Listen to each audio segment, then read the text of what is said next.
أعوذ بالله من الشيطان الرجيم. بسم الله الرحمن الرحيم. ربكم الذي يزجي لكم الفلك في البحر لتبتغوا من فضله إنه كان بكم رحيما. وإذا مسكم الضر في البحر ضل من تدعون إلا إياه فلما نجاكم إلى البر عارضتم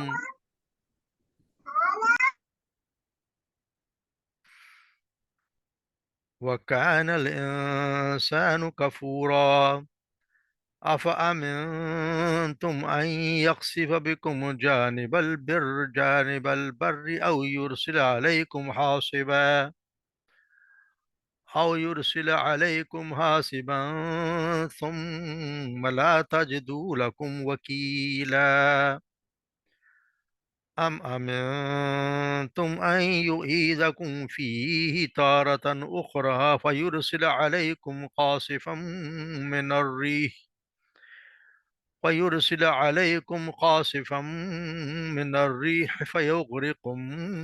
يغرقكم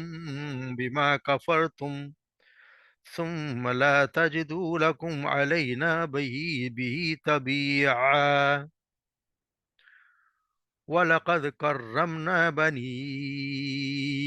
آدم وحملناهم في البر والبحر ورزقناهم من الطيبات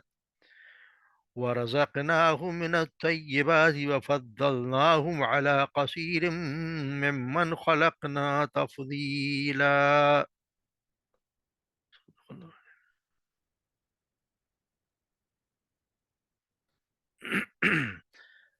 ربکم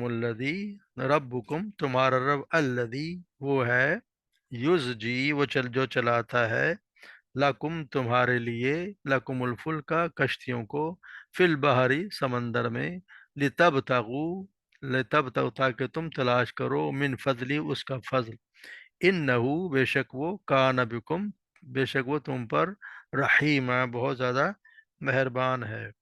وَإِذَا مَسَّكُمْ وَإِذَا اور جب، مَسَّكُمُ الضُّرُّ جب چھو جاتی ہے تمہیں کوئی مصیبت یا مصیبت کوئی آ جاتی ہے، فی البحری سمندر میں، ضل تو گمراہ جو گم ہو جاتے ہیں، من تدعونا جنہیں تم پکارتے ہو، من جنہیں تدعونا تم پکارتے ہو، الا سوائے ایاہو اس کے، یعنی اللہ کے سوا جن کو تم پکارتے ہو سب گم ہو جاتے ہیں۔ فلما نجاکم پس جب نجاکم ہم نجات دے دیتے ہیں، ہم نجات دیتے ہیں، کم تمہیں، الی البری خشکی کی طرف، تم تو تم منہ موڑ لیتے ہو، وَكَانَ الْإِنسَانُ اور بے شک اور انسان، للانسان کفورا بہت زیادہ ناشکر ہے، انسان بہت زیادہ ناشکر ہے۔ افا امن تم افا آمن کیا تم بے خوف ہو گئے، ان یخسفا کہ وہ دھسا دے تمہیں، بکم تمہیں دھسا دے،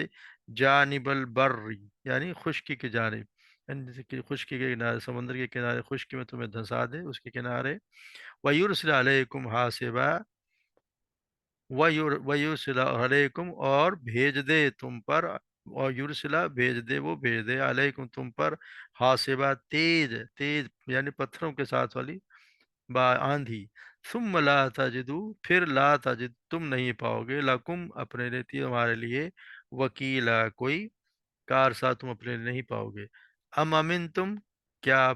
تم بے خوف ہو گئے، ان یعیدکم کہ تم دوبارہ وہ کرو، یعنی کہ دوبارہ پھر تم سمندر کا دوسری بار تم لوٹائے جاؤ، سمندر میں جائے جاؤ، فی تارتن اخرى اس میں، تارتن اخرى دوسری مرتبہ، وَيُرْسِلَ عَلَيْكُمْ قَاصِفًا اور وہ بھیج دے تم پر، قاصفہ ایسی یعنی کہ توڑ دے، ایسی آندھی جو ہر چیز کو توڑ دینے والی آندھی، من الریح پھر ہوا سے، فَيُغْرِقَكُمْ وہ غرق کر دے تمہیں، بما کفرتم اس وجہ سے جو تم نے کفر کیا، ثم پھر لا تجدو نہیں تم پاؤ گے، لکم اپنے لیے، علینا ہمارے خلاف، بھی تبیعا کوئی بھی پیچھا کرنے والا ہے، بدلہ لینے کے لیے کوئی پیچھا کرنے والا نہیں پاؤ گے۔